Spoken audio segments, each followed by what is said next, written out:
Namatay ang isang barangay tanod matapos saksakin ang hinahabol niyang magnanakaw ng e-bike sa Maynila. Nasa frontline ng balitang yan si Dave Abuel.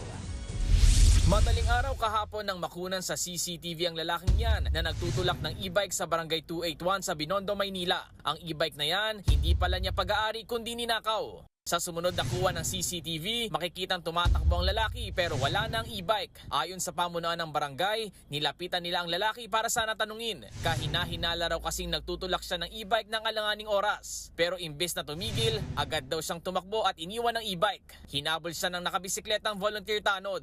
Hindi nahagip sa CCTV ang sumunod na tagpo, pero gamit ng screwdriver, sinaksak ang responding lalaki. Isinugod siya sa ospital pero namatay rin. Agad na naaresto ang suspect sa follow-up operation.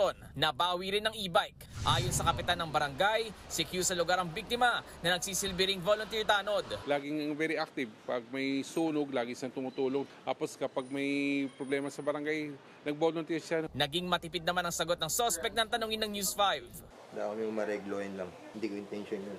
Pero desidido ang kaanak ng CQ na ituloy ang asunto laban sa suspect. Nakakulong ang suspect sa Manila Police District at maharap sa reklamong homicide. Nagbabalita mula sa frontline, Dave Abuel, News 5. Mga kapatid, Julius Babaw po. Iba na ang may alam at may pakialam sa panahon ngayon. Para sa frontline ng mga balita, mag-follow at mag-subscribe sa social media pages ng News 5.